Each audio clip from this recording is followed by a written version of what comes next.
Let's bring in Josh Frydenberg, shall we? He had more than a few things to say just the other week about Tony Abbott's next to no chance of returning to the front bench. Thanks very much for your company. Nice to be with you, Peter. Let me get your thoughts on this. I mean, can you see a pathway back to the front bench for Tony Abbott? I'm not even talking about the Prime Ministership here. I'm talking about simply serving on the front bench, a man that has essentially done so continuously in government and opposition since 1998. Actually, a little bit later than that, but close enough. Well, look, Peter, these are decisions for the Prime Minister and the Prime Minister alone. I think Malcolm Turnbull's made it very clear that he's not bringing Tony Abbott back to the front bench anytime soon. But if you look at Tony Abbott's statement, it was pretty clear that his focus is on his local electorate. And as Christina you believe that? knows, you think that after 20 years in public life, he's finally decided that easing traffic congestion out of Manly is really what it's all about for him now as the next Prime Minister? I think he's absolutely focused on serving his local electorate. You know, this is a person who has been in the parliament for more than 20 years, who's only 58 years of age, and he understands that Do you think Mike Baird needs to be worried? Because that's a very state issue, and their seats overlap. He might look to shift jurisdictions and challenge Mike Baird and really get things done at that infrastructure level, at the state level. Look, you guys can have a lot of fun with this, but the fact is Tony Abbott has served this country very well. He'll continue to do so. His focus is on his electorate, and it sounds like his decision is made and we should all move on. But Josh Frydenberg, can I just put this to you? I mean, Tony Abbott, former Prime Minister, former Health Minister, former Industrial Relations Minister, former Leader of the House, and as you say, a very young man, relatively speaking. Why not seek to use that experience and that knowledge in a more constructive way than on the backbench? Because the Parliament sees 150 people in the House of Representatives all having an individual voice, not just within the party room, but also on the chamber floor. But Josh, you know, very few of them have that pedigree and that experience that Tony Abbott has. But I think that's a plus for the Liberal Party. Not only does it reflect the fact that we have so many, such a diversity of voices, but also a depth of experience. And but why is it a plus to lose that depth of experience around the cabinet table? But these are decisions as for the cabinet. For Malcolm Turnbull and the Prime Minister. And that's our question for you. What's wrong with Malcolm Turnbull? What's he scared of? Why doesn't he want to take advantage of all this wealth of experience and talent that you're telling us about? Well, as he's made very clear, he's been renewing the team, and I'm one of the beneficiaries of that, together with some of my other colleagues. But you know, Tony Abbott knows that his voice does count in the Parliament, that he has already spoken his own mind on a number of issues. I'm sure will continue to do so, but that he's not eyeing a position on the front bench or certainly the Prime Ministership. Can I pick you up on something there? You said Tony Abbott's voice counts in the Parliament. And I've got to say, if a former Prime Minister, a former leader does speak in the Parliament, it does count. It does carry weight. It does amplify greater than some of those other 150, the most of those other 150 MPs. So how realistic is it to listen to what I'm sure you're about to tell me and what other Liberals have been up saying today, that he won't be a distraction? Even if he doesn't want to be a distraction, isn't it inevitable that he will become one?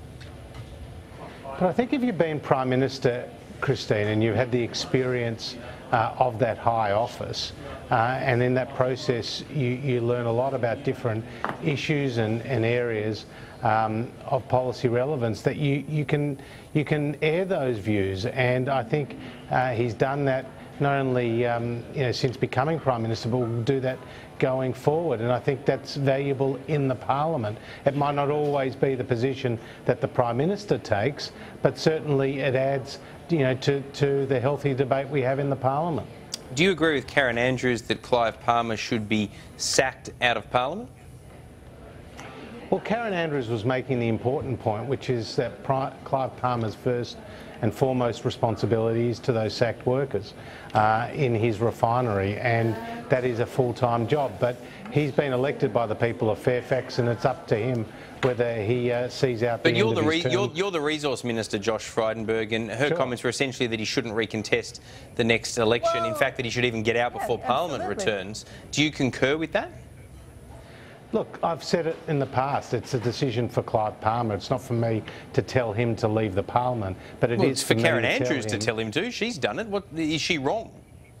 No, Karen Andrews is entitled to opinion, but what well, then you're Karen entitled to yours, Josh about, Frydenberg. What's your opinion? You're the Resources Minister. And my opinion is it's up to Clive Palmer as to whether he leaves the Parliament or not. But I did notice a Galaxy poll this morning, Peter, saying that he has a 2% support rate within Fairfax. So I don't think he's about to win the next election if he recontests that seat. Well, Josh Frydenberg, I mean, surely as Resources Minister, you've got to have a view on whether he should recontest. You've got to have a view on whether or not he should be there when Parliament resumes. I mean, Karen Andrews has put it out there very clearly. She's told us here at Sky News that Clive Palmer should resign before Parliament commences next week. She's standing on the side of the workers in that resources sector. What about you? It's Josh's right. Josh doesn't have to stand on the side of the workers. He doesn't agree. He thinks that he should be allowed to come back.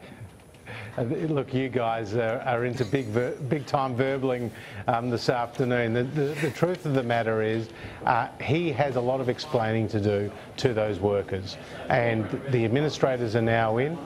The government has indicated its support to help those sacked workers transition to other jobs with an announcement of $500,000 worth of funding by Michaelia Cash. We're absolutely focused on the long-term interests of those workers.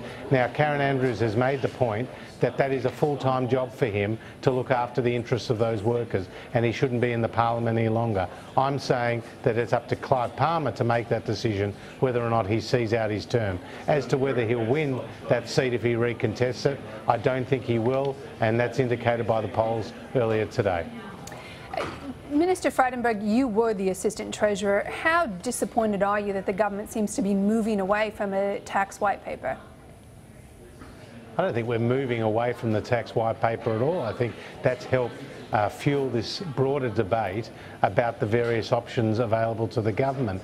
But Malcolm Turnbull and Scott Morrison have done the right thing by not ruling in or ruling out any particular measures at this stage. There's going to be some fulsome discussions around the cabinet table as well as in the party room. And I thought, you know, Scott Morrison yesterday on Peter's show made it very clear that one of his focuses is on reducing the company tax, ensuring that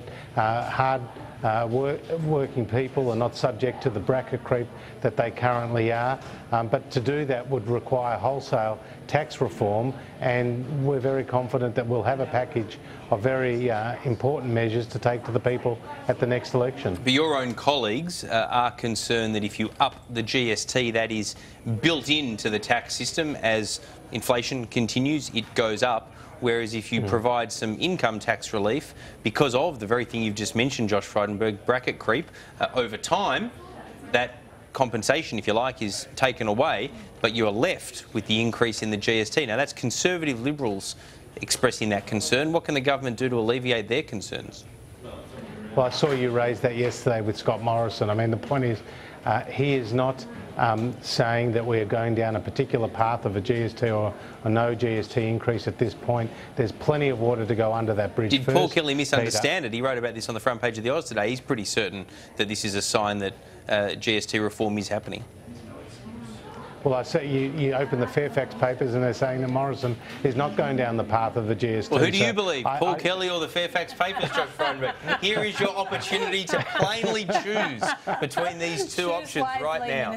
What I can say is there's a long way to go in this debate, and at the cabinet table we'll air those discussions privately. All right, just a quick one, if I can. Here with Christina and I on To The Point, Michaelia Cash told us that the government is paying down debt. I'm absolutely at a loss to understand how that's possible when you haven't delivered a surplus. Take me through it. You're a former Assistant Treasurer. How is it possible to pay down debt when you don't actually deliver a surplus? Well, the point is that debt is not growing as fast as it was under the Labor Party. That's you know the as well as I do matter. that is a different point to saying that you're paying down debt. Will one minister please just admit that Michaelia Cash doesn't know what she's talking about? No, not at all. Look, we are reducing the trajectory of government expenditure from that 25.9% today to 25.3% over the forward estimates. Certainly our expenditure is much more prudent and cost-effective than Labor parties were. And you know, these are difficult times particularly with the Senate, because we're not always getting our own way up there. How can you say, first of all, that your spending is more prudent? I mean, as a share of GDP, government spending will be at or above 25.3% each and every year in 2018-19 under your government. Labor maintained spending below 25% of GDP for the time that the last 3 years that it was in office. So how can you sit here and say that you've got spending under control, you have a plan to bring spending down? In fact, you are the highest spending and highest taxing government since the Howard years. We're actually focused on the trajectory, and we are bringing that down from 25.9 down to 25.3. But in fact, the Labor Party, Christina, is the one who are blocking all our particular spending measures, whether it was the pension reform that we got through, which saved billions of dollars out of last year's budget. We did that with the support of the Greens. We have looked to the crossbenchers for their support, where the Labor Party has not been forthcoming. So expenditure has been lower under us than it was under the Labor Party. But even if Labor passed all of your savings measures through the Senate, and there's no obligation on them to do so, but let's say even if they did that, you still got increasing deficits and increasing debt. You cannot blame down debt. You yeah, apparently, according to Michaelia Cash, you cannot blame the Senate or the Labor Party for your big spending ways, for your blowout in debt and deficit. Well, that's not true. There's a number of spending measures and savings measures that we have tried to get through the Senate without success. Now, some of them we've abandoned, like the Medicare co-payment, which was an important measure at that time that we put forward to try to send a price signal for GP checks. Things like that did not get the support of the Labor Party. Other changes that Christian Porter has tried have not had the support of the Labor Party. But yesterday, Scott Morrison was saying the exact opposite. He was saying we've got 85% of our spending cuts through the Parliament. It's not right for you to suggest otherwise. The Senate aren't as difficult to deal with as some commentators say. Those are almost polar opposites.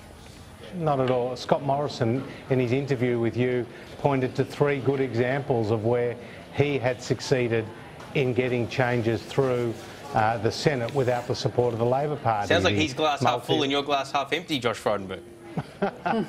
Well, I'm never glass half empty, I can tell you that, Peter. But, you know, with the multinational tax, with the pension reforms, with the temporary protection visas, Scott did a great job in getting those measures through the Senate without the Labor Party's support. But overall, we have faced some obstacles, there's no doubt about that. I want to move on specifically to your portfolio, if I can, on resources. Sure. Since you've taken over as Minister, the commodity prices have collapsed. We've seen BHP share price, Rio as well, Fortescue, they've all been hit for 6. Can we blame you as the Minister? I take all the credit for when commodity prices go up and all the blame when it goes down. No, really, what we're seeing has been the end of the super cycle, the decade-long super cycle, which saw prices go up dramatically. For example, iron ore to $180 a tonne and a barrel of oil to $140 a tonne, driven by the demand out of China. That prices boom has been replaced by an investment boom, and Australia was a great beneficiary of that, with $400 billion worth of investment in Australia in the resources sector between 2003 and 2014. Now we're at the production boom, and that means a greater increase in supply.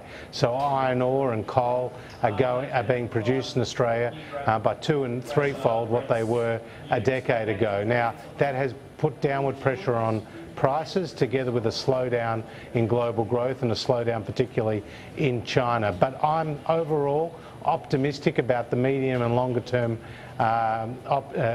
chances for the resources sector, and the reason is because the broader fundamentals, the growing middle classes in Asia, the growing population of the world, the growing urbanisation, particularly in countries now like India, will all see a greater demand for resources over time. Can I jump in there, because my co-host here, Peter Van Onselen, was just before he came on air, before we came on air with this program, bad-mouthing India, in fact saying it hadn't really lived up to its potential. But you're very bullish on India, Minister. Maybe you can explain to Peter why that's the case. Sure. Well, India is a country of 1.3 billion people.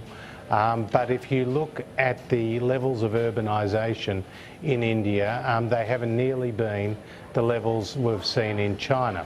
Now, under Prime Minister Modi, there is a plan to expand electricity to the masses. Currently, over 300 million people in India don't have complete access to electricity, or indeed many have no electricity at all. But it's all talk, Josh Frydenberg. I mean, he's a great orator like Barack Obama, but the follow-through, that's what I worry about. India's structures are such a mess, and he's already got declining popularity. Not at all.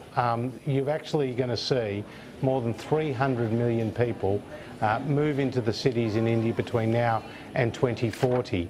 If you look at the steel demand out of India, it's about 1/4 of the per capita ratios that you see around the rest of the world.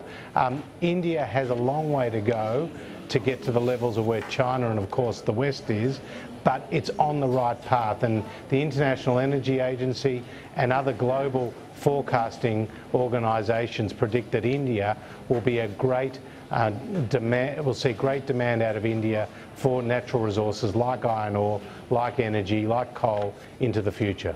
Minister Frydenberg, for the sake of our resources sector, I hope you're right on your projections, but we're going to have to leave it there. Thank you for coming on to The Point this afternoon. Great to be with you guys. Bye-bye.